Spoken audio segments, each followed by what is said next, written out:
Hello guys, welcome back to my channel. कैसे हैं आप सब? होप करती हूँ आप सब अच्छे होंगे।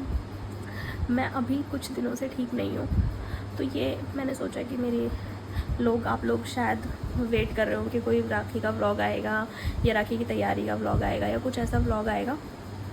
तो गाइस, मेरे पास ऐसा कोई भी व्लॉग आप लोगों के लिए नहीं है, क्योंकि आप लोगों को मेरी आवाज़ तो देख के लग ही रहा होगा कि मेरी तबीयत तो ठीक बिल्कुल भी नहीं है। आज तो फिर भी थोड़ा बेटर है, पिछले कुछ दिनों से तो बहुत ज़्यादा ख़राब थी। उसके भी कई रीज़न्स हैं, वो मैं आपको इस व्लॉग में बताऊंगी। बेसिकली एक लाइफ अपडेट व्लॉग है कि मैं कहाँ हूँ, क्यों मेरे व्लॉग्स नहीं आ रहे हैं, क्या मेरे साथ हो रहा है, क्या नहीं हो रहा है। तो उस सब के लिए तो प्लीज़ इग्नोर करना मेरे लुक को कि मैं कैसी लग रही हूँ या नहीं लग रही। तो मैं कैसी भी लगने की अभी हालत में हूँ नहीं, ठीक है। तो व्लॉग में कंटिन्यू बने रहिए, मैं आपको सब कुछ बताती हूँ। ये भी बताती हूँ कि मैंने राखी की जो तैयारी की थी, अगर उसकी क्लिप्स मेरे पास होंगी तो मैं वो भी इस व्लॉग में डाल दूँगी। राखी की एक दो क्लिप अगर मेरे पास होगी तो मैं वो भी व्लॉग में डाल दूँगी। और सिर्फ अगर राखी को हटा के मैं बताऊँ तो मेरी लाइफ में एक बहुत बड़ी ट्रेजेडी भी हुई है। एज सच मानोगे तो बहुत बढ़िया, अगर कोई नहीं मानेगा तो फिर वो कुछ भी नहीं है। बट मेरे लिए तो सच में एक बहुत दुखी होने वाली ये बात है, और मैं हूँ भी दुखी। ये चीज़ मेरे को मेरे फेस पे और इन सब चीज़ों से नज़र आ रही होगी, मेरी हालत ही देख के। तो चलिए शुरू करती हूँ मैं आज का व्लॉग, अपनी लाइफ का अपडेट। गाइज़, बैकग्राउंड देख के आपको पता लग गया होगा कि मैं हूँ मेरे ससुराल में, और मेरे फेस देख के आपको पता चल रहा होगा, मेरी आवाज़ से आपको पता चल रहा होगा कि मेरी तबीयत बिल्कुल भी ठीक नहीं है।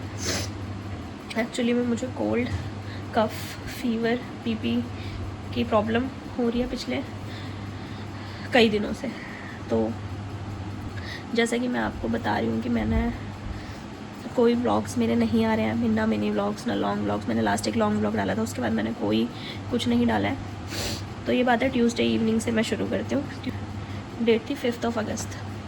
5 अगस्त को मेरे मामा जी का कॉल आता है, मतलब मेरी मम्मी को। जैसे आप सबने देखा था कि जो लास्ट संडे का व्लॉग था 3 अगस्त का, फ्रेंडशिप डे वाला, उसमें मैंने आप लोगों को दिखाया था कि मेरी मम्मी को मैंने एक फ़ोन दिलाया। मैं ऑफिस से घर आई तो मम्मी ने बोला यार तेरे मामा के पास कॉल कर ले, बहुत दिनों से उनसे बात नहीं हो पाई है, क्योंकि मम्मी का फ़ोन ख़राब। मैंने मामा का फ़ोन मम्मी को मिला के दिया, और मामी से मम्मी की बात हुई नानी के लेके, क्योंकि मेरी नानी को कुछ टाइम पहले ही डिटेक्ट हुआ कि उनको कैंसर है। और इस एज में गाइस कैंसर होगा तो इंसान के अंदर उतनी जान नहीं है, और पिछले 2 साल से वो बीमार ही चल रही थी। हाँ, तो 1 साल मतलब पिछले मई में उनकी तबीयत ख़राब हुई थी, और वो बीमार ही चल रही थी कंटिन्यू। मतलब बीच बीच में थोड़ा बहुत ठीक हो जा रही थी, और फिर तबीयत ख़राब हो रही थी। ऐसे ऐसे मतलब उनका कुछ डाइसी सा ही चल रहा था। बात होती है मम्मी की, तो मामी बताती हैं कि भाई 2-3 दिन से तो कुछ खा भी नहीं रही हैं ढंग से, तबीयत तो ऐसी ही है ख़राब। तो यार हमारे लिए तो वो हमारी नानी है, लेकिन हमारी मम्मी के लिए तो वो उनकी माँ है ना गाइस। हम लोग अपने से ही अगर लगा के चलें तो अगर हमारी माँ को कुछ हो जाता है, छोटा सा भी कुछ होता है, तो हम लोग कितने ज़्यादा परेशान होते हैं। तो वो तो मेरी मम्मी की मम्मी है, और वो भी इस एज में, भले ही उनको कुछ होता है, बट बेटी को तो यार बराबर ही दुख होता है, चाहे मैं जवान हो चाहे माँ बुढ़ी हो। तो बेटी के लिए तो माँ माँ होती है ना, चाहे बेटी हो या बेटा हो या कोई भी हो।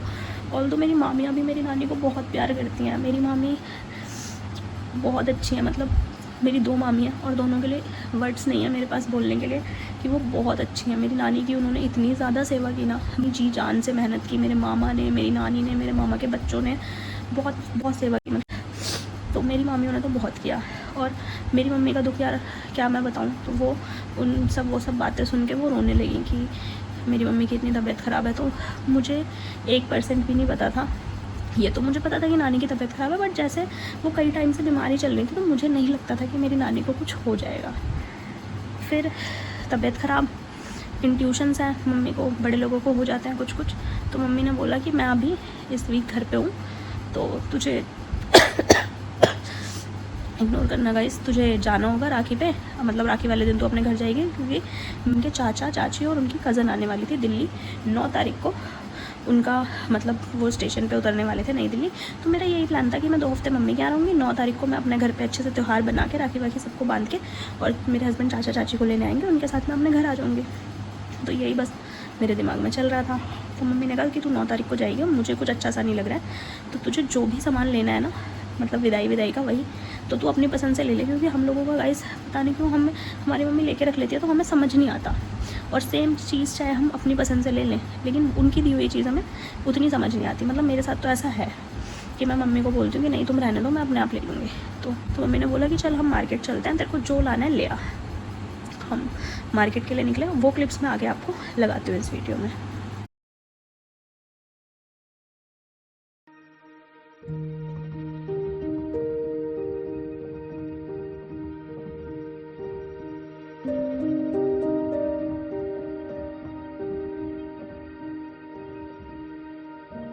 मेरी मम्मी ट्यूसडे को रात को ऑफिस अपने चली जाती है।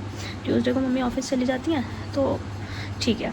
अगले दिन हम तीनों भाई बहन उठते हैं, हम ऑफ़िस के लिए निकलते हैं। तीनों नहीं, मतलब मैं और मेरा बड़ा वाला भाई ऑफिस की चला गया, और मेरी जो मम्मी है वो ऑलरेडी ड्यूटी पे ही थी, क्योंकि उनकी नाइट शिफ्ट, उनकी मॉर्निंग शिफ्ट चल रही थी उस दौरान, और वो नाइट शिफ्ट में किसी और की ड्यूटी करने गई थी। तो उन्होंने कहा कि चलो ठीक है, मैं आपकी ड्यूटी कर देती हूँ और कल मैं अपनी भी करके चली जाऊँगी। तो मेरी मम्मी को उस दिन इवनिंग में घर आना था वापस, बट ऐसा नहीं हुआ। भगवान को तो कुछ और ही मंजूर था। अब बीच में क्या होता है कि जब मैं ऑफ़िस के लिए निकली, तो मेरे घर से आर के आश्रम मेरा मायका पड़ता है और मेरा ऑफिस है जनकपुरी वेस्ट। तो मैं आर के आश्रम से निकल के राजेंद्र प्लेस ही पहुंची थी। इतने में मेरे भाई का कॉल आता है कि तू किधर है। मैंने कहा मैं तो राजेंद्र प्लेस पहुंची हूँ। तो उसने कहा अच्छा तू ऑफिस नहीं पहुंची अभी। मैंने कहा नहीं। तो उसने कहा मम्मी से बात हुई तेरी। मैंने कहा नहीं, मेरी मम्मी से कोई बात नहीं हुई। तो उसने मुझे बोला कि तू, हाँ, कि मम्मी की नानी के घर से फ़ोन आया है, नानी की तबीयत बहुत ज़्यादा ख़राब है और मम्मी बहुत रो रही है। मैंने कहा अच्छा। मैंने कहा तू मेरे हमारे जो मामा का बेटा है, मैंने कहा तू उसको कॉल करके पूछ कि भाई क्या है, सब ठीक है, क्या पता मामा ने नानी को कुछ हो गया हो और मामा ने ना मम्मी को डायरेक्ट ना बताया, क्योंकि हमारे में नहीं ऐसे बताते। हमारे क्या यार, किसी में भी किसी जो अपने बहुत क्लोज वंस होते हैं उनको हम एकदम से नहीं बताते हैं कि भाई ऐसा कुछ हो गया है। अब उसने फ़ोन किया तो मे बी जो मेरे मामा का बेटा है वो कहीं बिज़ी होगा, तो उसने फ़र्स्ट टाइम में कॉल नहीं उठाया। मैं ऑफ़िस पहुंच गई, मैंने मम्मी को कॉल किया तो मम्मी रो रही थी। मुझे पता लग रहा था, क्योंकि यार मैं उनकी बेटी हूँ, वो मेरी माँ है, तो मैं उनके हर इमोशंस को समझ जाती हूँ। बट मेरी मम्मी को ये पता है कि मैं दुनिया में सबका रोना देख सकती हूँ, बट अपनी माँ को रोते हुए नहीं देख सकती। और सेम उनका भी है कि वो भी मुझे रोते हुए नहीं देख सकती। तो उन्होंने मुझे बोला कि तू कहाँ है। मैंने कहा मैं ऑफ़िस के लिए निकल गई हूँ। तो उन्होंने कहा ठीक है। मैंने कहा तुम नानी के यहाँ नहीं जा रही हो क्या। मम्मी ने कहा कि नहीं, नानी की तबीयत ख़राब है, मैं दोपहर में 2 बजे ड्यूटी ख़त्म करके फिर निकल जाऊँगी। मैंने कहा ठीक है। अब मम्मी ने नॉर्मल बोला तो मेरे को भी लगा कि ठीक है, बट अंदर ही अंदर ना कुछ चलता तो है। मैं ऑफ़िस पहुँच गई अपना टाइम से, 9:30 का मेरा ऑफ़िस है। मैं ऑफ़िस पहुँच गई। 11:15 बजे की मुझे कॉल आता है मेरी मम्मी का, रोते रोते। और उस बीच में ना आवाज़ इतनी ज़्यादा ब्रेक हो रही है कि मुझे सिर्फ ये पता है कि मेरी माँ रो रही है, बट ये नहीं समझ आ रहा कि वो क्या बोल रही हैं। बस मुझे इतना समझ आया मैं नानी के घर जा रही हूँ। मैंने कहा ठीक है, तुम जाओ आराम से, रो मत, जो भी होगा सब अच्छा होगा। इतना बोल के मैंने फ़ोन काट दिया। फिर मैंने अपने छोटे भाई को कॉल किया। मैंने कहा तू कहाँ है। तो उसने कहा मैं तो अभी सो रहा हूँ, क्योंकि उसकी होती है नाइट शिफ्ट। मैंने कहा ठीक है, तो तू ऐसा कर, तू मम्मी को कॉल कर और तू मम्मी की ड्यूटी पे निकल, तू मम्मी को लेके नानी के घर जा, क्योंकि मम्मी बहुत रो रही है और ऐसे में मम्मी को अकेला भेजना ठीक नहीं है। तो उसने कहा ठीक है बहन, मैं जाता हूँ। अब उसने मम्मी को कोऑर्डिनेट किया तो वो वहाँ पर निकल गया मम्मी को लेने। मुझे भी ये था कि भाई बस नानी की तबीयत ही तो ख़राब है, हम लोग राखी के बाद यार, मतलब वैष्णो देवी जी मुझे जाना है, उससे पहले हम नानी को एक बार देखाएंगे। तो उसने कहा कि ठीक है मैं निकल रहा हूँ। वो निकल गया। पीछे से 11:30 बजे के करीब मुझे मेरे बड़े वाले भाई का कॉल आता है कि मैंने बात किया वहाँ पे नानी के यहाँ पे, और हमारी नानी अब नहीं रही, ऐसे करके। तो मैंने कहा ठीक है हम चलते हैं। तो हम लोग भी फिर वहाँ निकल गए। अब गाइस ऐसी हालत में कि मेरी मम्मी तो वहाँ पर है नानी के घर, वो वहीं पे रुकी हुई है, क्योंकि यार खुद की माँ का जाना कोई छोटी चीज़ तो होती नहीं है। तो बस यही जो ट्रेजेडी मैं आपको बता रही थी वो यही थी कि मेरी नानी की डेथ हो गई थी। इस वजह से मैं एक्टिव नहीं थी, ना यूट्यूब पे, ना इंस्टा पे, ना फेसबुक पे, ना व्हाट्सएप, कहीं पे भी। तो मेरे पास मैंने कोई ब्लॉग किया ना कुछ किया। तो बस यही था। अब बात आती है राखी की। राखी वाले दिन अब मेरी मम्मी कोई मेरी नानी के घर खुशी में तो गई नहीं है, जिसके लिए मैं थोड़ा सा एडजस्ट कर लूँ। मेरी नानी जो मैं मम्मी के ऊपर गुस्सा करूँ कि मैं यहाँ पे हूँ त्यौहार पे, तुम वहाँ पे क्यों हो। मेरी मम्मी गई हैं नानी के घर अपनी मजबूरी में, क्योंकि उनकी माँ नहीं है, इसलिए वो वहाँ पे रुकी। मैं वरना मेरी शादी होने के बाद कभी मेरी मम्मी शायद एक रात के लिए वहाँ पे गई होंगी, वरना वो मुझे ऐसा छोड़ के नहीं जाती। तो गाइस जब आपकी माँ घर में नहीं है ना, तो चाहे मायका आपका कितना भी बड़ा हो, आपके घर में कितनी चाची ताइयाँ भाभियाँ बच्चे भाई कोई भी हो, बट मायका मतलब माँ, ये मैंने जानी। तो गाइस अब बात आती है राखी वाले दिन की। राखी वाले दिन क्या, हाँ, मेरी नानी की डेथ हुई 7 अगस्त, इट्स थर्सडे। तो थर्सडे को हम सारे वहाँ पे गए। बहुत मैं क्या बताऊँ आपको कि हमने सिर्फ 1 सेकंड के लिए नानी को देखा, क्योंकि हम लोग इतना ज़्यादा लेट हो गए थे ना। हमारी नानी का घर बहुत ज़्यादा दूर नहीं है, 2 घंटे का रास्ता है, लेकिन उस दिन वो 2 घंटे ना हमें 5 घंटे लगे वहाँ पे पहुँचने में। हम 11:30 बजे से कंटिन्यू ट्रैवल करते रहे और हम 5:30 बजे नानी के घर पे पहुँचे और वो लोग सिर्फ हमारे लिए वेट कर रहे थे। तो हमने सिर्फ 1 सेकंड नानी की एक झलक देखी और उसके बाद समझ नहीं आया रोना है नहीं रोना। तो बस मम्मी को देख के बुरा लग रहा था, मामी को देख के बुरा लग रहा था।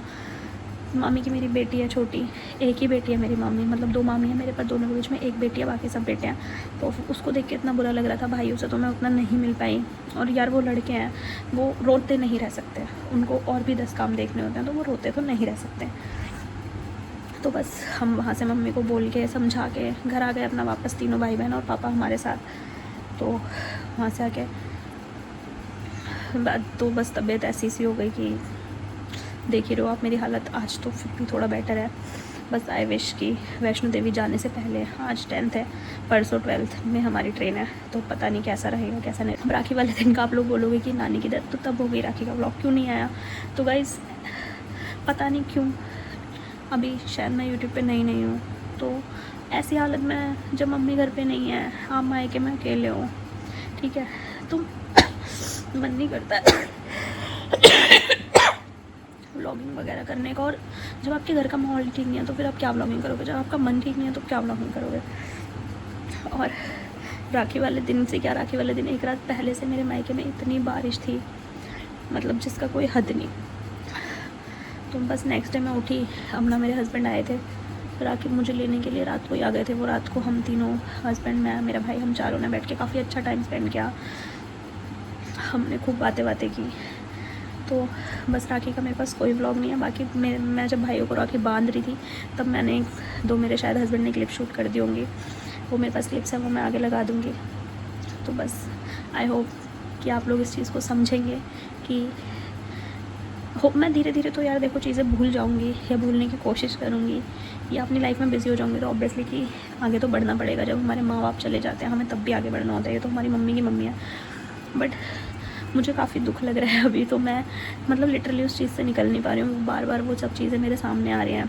मेरे पास बहुत सारी वीडियोज़ हैं जो मेरे मामा के बेटे से मैंने मांगी, बट मेरे अंदर नहीं है इतनी हिम्मत कि मैं उसको YT पे लगा पाऊँ या आप लोगों को सबसे साथ सब शेयर कर पाऊँ।